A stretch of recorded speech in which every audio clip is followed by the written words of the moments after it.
नमस्कार, आर्या न्यूज देख रहे हैं आप और मैं आपके साथ अलका सिंह। बुलेटिन की शुरुआत करते हैं। छत्तीसगढ़ के बिलासपुर पहुंचे जगत गुरु शंकराचार्य स्वामी अविमुक्तेश्वरानंद का बड़ा बयान सामने आया है। उन्होंने कहा कि दिव्य दरबार दिखाने वालों को चुनौती देता हूं।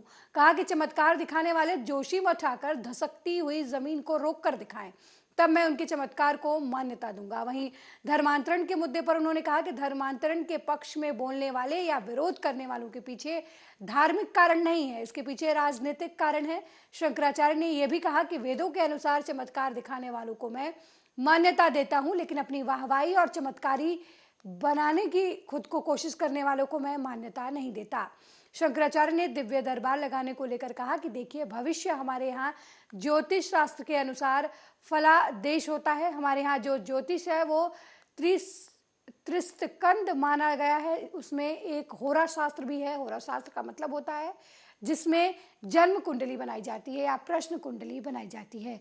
उन्होंने कहा कि ज्योतिष शास्त्र के आधार पर अगर वहां कोई भविष्य बताया जा रहा है और वो शास्त्र की कसौटी पर है तो हम उसे मान्यता देते हैं। हमारा कहना है कि जो भी धर्म गुरुओं की ओर से कहा जाए वो शास्त्र के कसौटी पर खरा होना चाहिए, मनमाना नहीं होना चाहिए। उनको फूल बिछाएंगे कि आओ और ये जो मकान में दरार आ गई है, हमारे मठ में आ गई है, उसको जोड़ दो। नहीं समझा? हम फूल बिछा करके उनको ले आएंगे और फिर झुक करके पलकों पर बिछा करके उनको वापस करेंगे। दिखाओ ना चमत्कार। हम लोग तो सारे देश की जनता चमत्कार चाहती है कि कोई चमत्कार हो जाए। कहाँ हो रहा है चमत्कार? एक नारियल जो पहले से हम लाए हैं उसमें से हम चुनरी निकाल दें, कौन सा? अच्छा, मान लो चुनरी नहीं, उससे सोना निकल जाए गोला, उससे जनता का क्या भला होगा? तो जो चमत्कार हो रहे हैं वो जनता की भलाई में अगर उनका कोई विनियोग हो तो हम उनके जय जयकार करेंगे, नमस्कार करेंगे, और नहीं तो ये चमत्कार जो है छलावा है। इससे 15 अगस्त 2019 को लाल किले की प्राचीर से पीएम मोदी ने सीडीएस पद का ऐलान किया था। भारत में पहले सीडीएस विपिन रावत थे। उनका ड्रीम प्रोजेक्ट था थिएटर कमांड, ताकि एक छत के नीचे तीनों सेनाओं को लाया जा सके। इस पर काफी काम हो चुका था, लेकिन हेलीकॉप्टर क्रैश हादसे में उनकी जान चली गई। वर्तमान सीडीएस अनिल चौहान अब इस पर काम कर रहे हैं। इस मामले के जानकार 2 शीर्ष अधिकारियों ने बताया कि अब इस पर फाइनल काम हो रहा है, यानी तैयारी पूरी हो चुकी है। इसी साल 15 अगस्त को इसका ऐलान भी किया जा सकता है।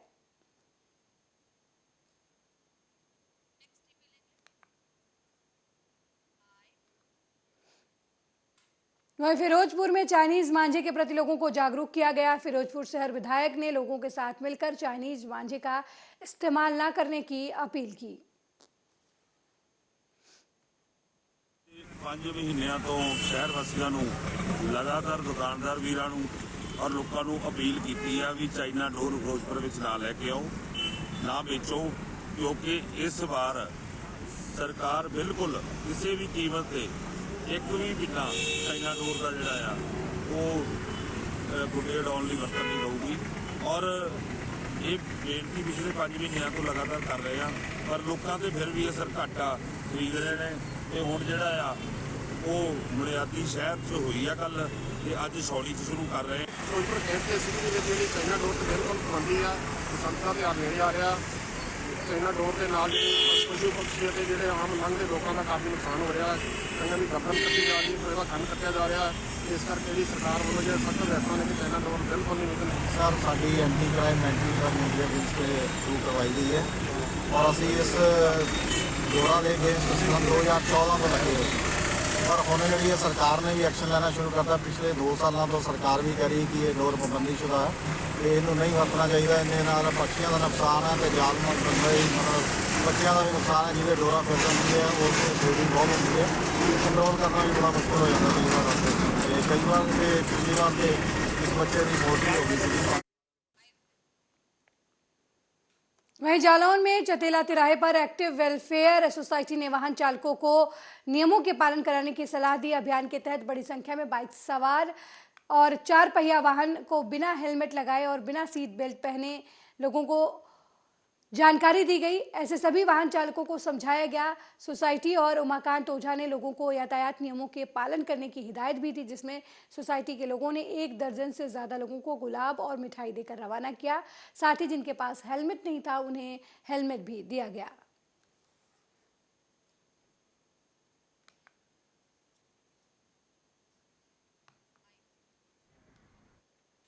अगली खबर सोनभद्र से है, जहां बबनी थाना क्षेत्र के अधौरा गांव में एक अंधे व्यक्ति का गांव के कुछ लोगों ने आंख का इलाज कराने के नाम पर लाखों रुपए केसीसी का ठग लिया।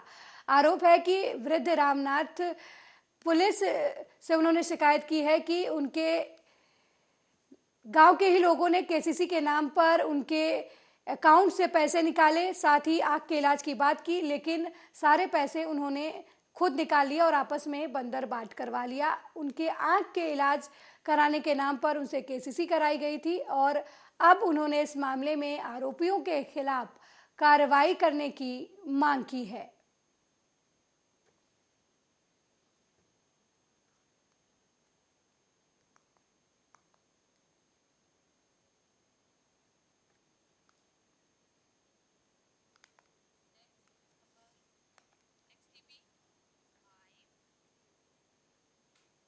राजधानी दिल्ली के लोगों को प्रदूषित हवा से राहत नहीं मिल रही है। रविवार को वायु गुणवत्ता सूचकांक खराब श्रेणी में रहा। केंद्रीय वायु प्रदूषण नियंत्रण बोर्ड के मुताबिक दिल्ली का ओवरऑल AQI 245 दर्ज किया गया। लोधी रोड और इंडिया गेट की ओर जाने वाली सड़क पर सुबह धुंध छाया रहा। वाहन चालक सड़क पर लाइट जलाकर गाड़ी चलाते हुए दिखाई दिए। ACPCB के आंकड़ों के मुताबिक शनिवार शाम 4 बजे तक पिछले 24 घंटे का AQI लेवल 294 खराब श्रेणी में रहा। AQI 0 और 50 के बीच आपको बता दें अच्छा माना जाता है, वहीं 51 और 100 के बीच संतोषजनक होता है, जबकि 101 और 200 के बीच का मध्यम और 201 से 300 के बीच खराब माना जाता है। वहीं 301 और 400 के बीच बहुत खराब श्रेणी और 401 और 500 के बीच बेहद गंभीर स्थिति मानी जाती है।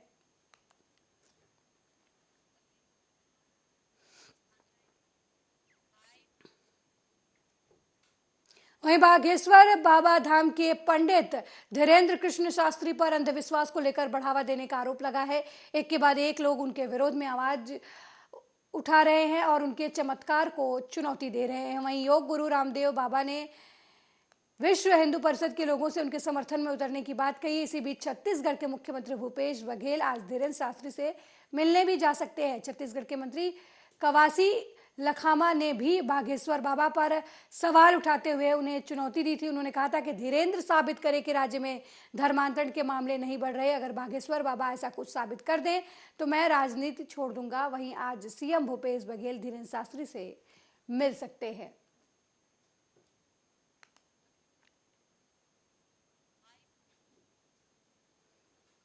वहीं उत्तर प्रदेश स्थित उन्नाव से बीजेपी सांसद साक्षी महाराज अक्सर अपने बयानों को लेकर सुर्खियों में रहते हैं। एक बार फिर से सांसद ने बयान देकर पार्टी को संदेश देने के साथ ही बड़ा ऐलान किया है। साक्षी महाराज का यह ऐलान लोकसभा चुनाव 2024 को लेकर है। लोकसभा चुनाव 2024 को लेकर बीजेपी ने बीते कुछ दिनों से अपनी तैयारियां तेज कर दी हैं। इसी दौरान पार्टी के सांसद और विधायकों से अपने क्षेत्र में एक्टिव रहने को कहा गया है। इसके अलावा सीएम योगी आदित्यनाथ खुद हर मंडल में विधायकों और सांसदों के साथ मिलकर क्षेत्र के विकास कार्यों की समीक्षा कर रहे हैं। इसी बीच लोकसभा चुनाव लड़ने से जुड़े एक सवाल पर बीजेपी सांसद साक्षी महाराज ने कहा कि अगर मैं चुनाव लड़ूंगा तो उन्नाव से ही लड़ूंगा, नहीं तो हरिद्वार में विश्राम करूंगा।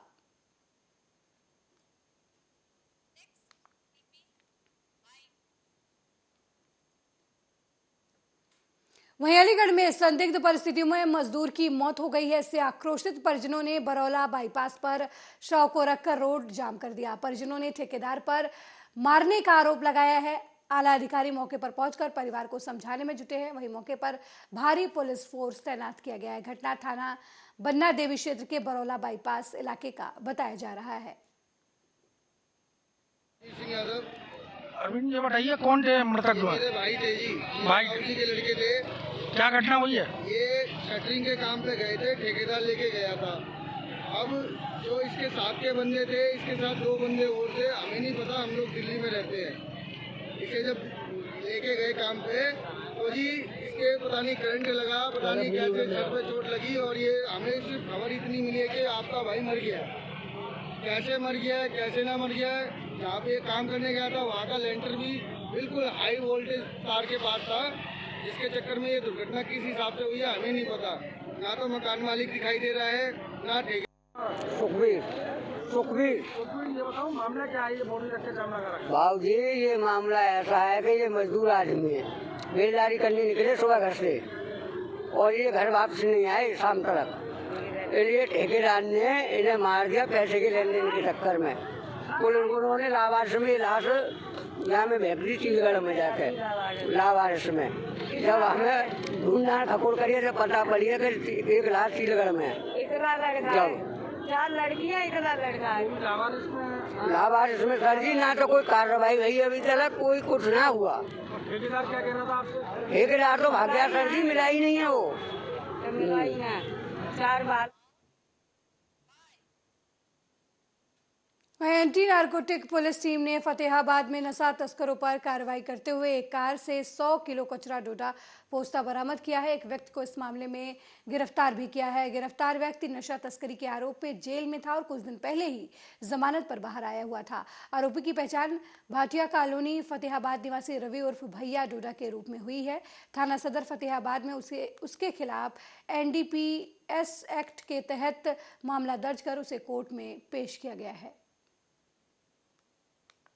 ये हमारे जिला फतेहाबाद की NC की टीम ने कल जो है दिनांक 20/1/2023 को और इसके अंदर एक आरोपी है रवि उर्फ भैया पुत्र बलवंत पुत्र शंकरलाल वासी मोरोली, जो अब भाटिया कॉलोनी के अंदर रहता है। इसके पास जो है एक गाड़ी थी, गाड़ी के अंदर जो 5 कट्टे थे जिनके अंदर कतरा डोडा पोस्ता और प्रत्येक कट्टे के अंदर 20 किलो था, जो कुल 1 क्विंटल कतरा डोडा पोस्ट से पकड़ा और इसके खिलाफ अभियोग अंकित करके और आज इसे अदालत में पेश होकर पुलिस रिमांड हासिल किया जाएगा। कौन सी गाड़ी थी, कहाँ से लेके आया था? ये गलेंजा गाड़ी है और अभी जो है ना आज इसका पुलिस रिमांड है, वो रिमांड अवधि के दौरान जो है ये पूछताछ करेंगे कि ये कहाँ से लेके आया था और सप्लायर का पता लगाकर सप्लायर के खिलाफ। मोगा में कुछ नकाबपोश बदमाशों ने 12 जनवरी को गन पॉइंट पर अकालसर रोड पर स्थित किराने की दुकान पर लूट की घटना को अंजाम दिया था। तभी से इन आरोपियों की मोगा पुलिस तलाश कर रही थी। वहीं अब इस मामले में जानकारी देते हुए मोगा के SSP गुलनीत सिंह खुराना ने कहा कि 2 आरोपियों को गिरफ्तार कर लिया गया है। बीती 12 तरीक ਨੂੰ ਮੋਗਾ ਜ਼ਿਲ੍ਹੇ ਵਿੱਚ ਅਕਾਲਸਰ ਰੋਡ ਤੇ ਇੱਕ ਵਾਰਦਾਤ ਹੋਈ ਸੀ, ਜਿਹਦੇ ਵਿੱਚ ਇੱਕ 4 ਨਾਮਲੂਮ ਵਿਅਕਤੀ ਇੱਕ ਵਰਨਾ ਕਾਰ ਤੇ ਆ ਕਰਕੇ ਦੁਕਾਨ ਵਿੱਚ ਘੁਸ ਕੇ ਉਹਨਾਂ ਨੇ ਪਿਸਤੌਲ ਦੀ ਨੋਕ ਤੇ ਡਰਾ ਧਮਕਾ ਕੇ ਕੁਝ ਸਮਾਨ ਤੇ ਕੁਝ ਨਕਦੀ ਜਿਹੜੀ ਹੈਗੀ ਖੋਹ ਕੀਤੀ ਸੀਗੀ, ਜਿਹਦੇ ਵਿੱਚ SHO ਸਿਟੀ 1 ਵੱਲੋਂ ਮੁਕੱਦਮਾ ਨੰਬਰ 11 ਜਿਹੜਾ ਹੈਗਾ ਦਰਜ ਕੀਤਾ ਗਿਆ ਸੀਗਾ। ਇਹਦੀ ਡੂੰਘਾਈ ਨਾਲ ਤਫਤੀਸ਼ ਕਰਦੇ ਹੋਏ, ਟੈਕਨੀਕਲ ਤਰੀਕੇ ਦੇ ਨਾਲ ਸੁਚੱਜੇ ਢੰਗ ਨਾਲ ਤਫਤੀਸ਼ ਕਰਦੇ ਹੋਏ ਅਸੀਂ ਇਸ ਲੁੱਟ ਦੀ ਵਾਰਦਾਤ ਨੂੰ ਟ੍ਰੇਸ ਕਰ ਲਿਆ ਹੈ। ਇਹਦੇ ਵਿੱਚ 2 ਬੰਦੇ गिरफ्तार ਕੀਤੇ ਗਏ ਨੇ, ਜਿਨ੍ਹਾਂ ਦੇ ਨਾਮ ਹੈਗੇ बलवंत सिंह पुत्र करनैल सिंह। वहीं आगरा में 3 बदमाशों ने सर्राफा व्यापारी की दुकान पर दिन दहाड़े लूट की घटना को अंजाम दिया। इसके बाद बाइक पर बैठकर भाग निकले। लोगों ने रास्ते में पीछा किया तो उनके ऊपर तमंचे से फायरिंग कर दी। गोली लगने से 4 लोग घायल हो गए हैं। उन्हें इलाज के लिए SN मेडिकल कॉलेज में भर्ती कराया गया है। सूचना मिलने के बाद पुलिस दुकान पर पहुंची, वहां पर लगे CCTV कैमरे को अपने कब्जे में लिया और मामले की छानबीन शुरू कर दी। ध्यान में आया कि 1 घंटा पहले लगभग यहाँ ये जो दुकान है सराफा की, इसमें ये रिपेयर का काम करते हैं। लेकिन आज कोई ग्राहक इनके पास आया जो शादी के लिए महिलाएं आई थी। इनका कहना है कि किसी दूसरे ज्वेलर से कुछ चेन लाके उनको दिखा रहे थे। तभी एक लड़का अंदर घुसा जिसके हाथ में हथियार था। उसने इनके झपट्टा मार के वहाँ से चेन छीन ली है और उसके साथ एक लड़का और था भागने में। यहाँ क्योंकि काफ़ी भीड़ भाड़ वाला स्थान है, 1-2 लोगों ने जिन्होंने उनको पकड़ने का प्रयास किया, तो ये बताया जा रहा है कि उन्होंने उन पर फायर किया, जिनके पैर में इंजरी है। अभी तक की जो जानकारी है SN मेडिकल कॉलेज में मैंने अपने ऑफिसर्स को भेजा है, वो आउट ऑफ अगली खबर उमरिया से है, जहां 2023 शिवराज सरकार के लिए चुनावी साल होने की वजह से अहम माना जा रहा है और एक के बाद एक धरना प्रदर्शन आंदोलन शिवराज सिंह के लिए सरदर्द बनते जा रहे हैं। लगातार 10 दिनों से लैब टेक एसोसिएशन की हड़ताल जारी है। आंदोलनकारियों ने अनोखा प्रदर्शन करते हुए ब्लड सैंपल एकत्रित कर शिवराज सिंह चौहान को रक्त पत्र लिखकर अपनी मांगों को पूरा करने का अनुरोध किया है। लगातार हड़ताल की वजह से स्वास्थ्य व्यवस्था पूरी तरीके से चरमरा गई है। किसी के पास अभी तक इस मामले में कोई जवाब नहीं है। ब्लड बैंक आया हूँ हॉस्पिटल ब्लड देने के लिए। कितने टाइम हो गया आपका?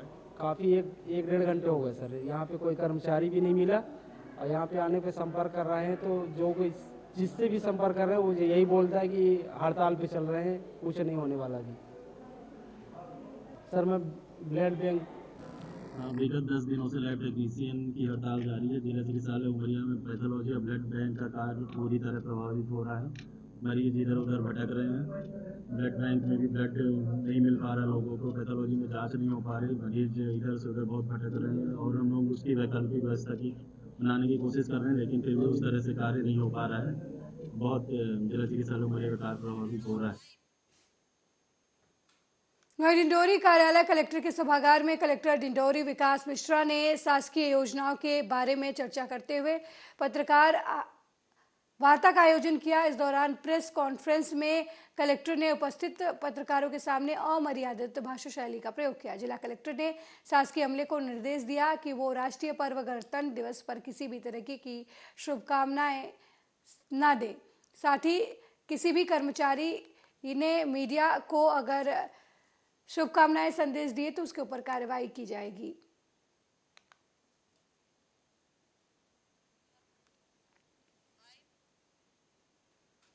वहीं हमीरपुर में प्रशासन अवैध रूप से चल रहे बसों पर कार्रवाई कर रहा है। डीएम के आदेश पर एआरटीओ ने डबल डेकर बसों को सीज किया है। दिल्ली सूरत जाने वाली बसों पर यह कार्रवाई की गई है। कार्रवाई चलती रहती है। आज जिलाधिकारी महोदय के साथ 2 बसों को पकड़ा गया है जो परमिट सत्रों के उल्लंघन में सीज की गई।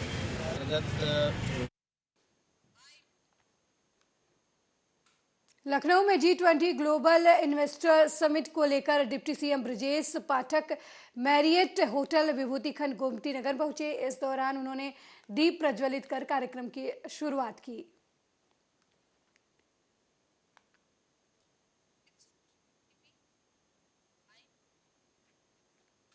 नागपुर के ग्रामीण इलाके खापा की एक दिल दहला देने वाली घटना सामने आई है। इस घटना में दुष्कर्म करने वालों ने हैवानियत की सारी हदें पार कर दी।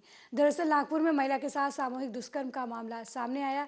जब महिला ने दुष्कर्म का विरोध किया तो दबंगों ने महिला के सिर पर कुल्हाड़ी से प्रहार कर उसे लहूलुहान कर दिया। इतना ही नहीं, लहूलुहान हालत में महिला के साथ दुष्कर्म की घटना को अंजाम दिया। सुलेमानी गांव में एक स्त्री के ऊपर 3 आरोपियों ने उसके ऊपर पीड़िता के ऊपर शारीरिक दुष्कर्म करने के इरादे से हमला कर उसका खून कर दिया। और इस प्रकरण में 3 आरोपी हमारे अटक में हैं, तपास चालू है और उनके खिलाफ हमारे पास काफ़ी एविडेंस मिला है। और वहीं लखनऊ में कुर्सी रोड स्पोर्ट कॉलेज के सामने एक कार्यक्रम को संबोधित करते हुए शिवपाल सिंह यादव ने बीजेपी पर जमकर निशाना साधा। उन्होंने कार्यकर्ताओं को संबोधित करते हुए कहा कि अब की बार सबको मिलजुल कर एकता दिखानी होगी, क्योंकि बीजेपी के सारे वादे झूठे हैं और इन्होंने कोई काम नहीं किया। नहीं कर रही है, जितने भी इन्होंने वादे किए थे कोई वादा अभी तक पूरा नहीं किया है। 9 साल में कोई वादा पूरा नहीं किया है, केवल जनता को भ्रमित करने का काम किया है। और परेशानियां ही परेशानियां हैं। सभी किसान, गरीब, व्यापारी सबके सामने समस्याएं पैदा कर दी। तो बस अब थोड़े दिन की बात है, सब लोग मजबूती के साथ इकट्ठे होंगे, पार्टी को मजबूत करके अब भारतीय जनता पार्टी की सरकार में करना है।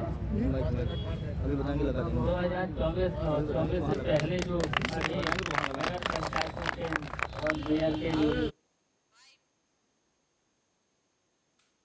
वहीं रायबरेली में एक बार फिर से तेज रफ्तार का कहर देखने को मिला है, जहां अनियंत्रित तेज रफ्तार कार ने बाइक सवार और सड़क किनारे खड़ी वृद्ध महिला को जोरदार टक्कर मार दी। तेज रफ्तार कार की टक्कर से बुजुर्ग महिला की मौके पर ही मौत हो गई। हालांकि बाइक सवार गंभीर रूप से घायल हो गए हैं। जिसकी एज 20 साल का है और वो एक्सीडेंट हुआ था 108 के एम्बुलेंस द्वारा लाया गया था। बाकी उसके दाहिने पैर में क्रश इंजरी था, बहुत सीरियस था। उसका क्रश इंजरी मल्टीपल फ्रैक्चर था। उसके सर में भी चोटें लगी थी, हेड इंजरी थी। बाकी उसको सर्जन साहब देख के, ऑर्थोपेडिक सर्जन हम भी देख के उसको फर्स्ट एड करने के बाद एक्सीडेंट हो गया। एक कैसे हुआ है? एक बलेनो बहुत तेज से आ रही थी, करीब 150 की स्पीड में, और वो राइट साइड आके हमारी बुआ को टक्कर मार दिया। वो हमारी तुरंत एक्सपायर हो गई। यहाँ से हम अस्पताल ले गए, वहाँ तुरंत डेट बता दिया। जो गाड़ी टक्कर मारी वो भाग गई। वो गाड़ी सामने खंती में जा चली गई। सामने से एक हमारे गांव का लड़का और आ रहा था बाइक से, पल्सर से था, उसको भी टक्कर मारा, उसका पैर टूट गया, पैर कट गया उसका। गाड़ी वाले इस बुलेटिन में मेरे साथ फिलहाल इतना ही। देश दुनिया की तमाम खबरों को देखने के लिए देखते रहिए आर्या न्यूज। नमस्कार।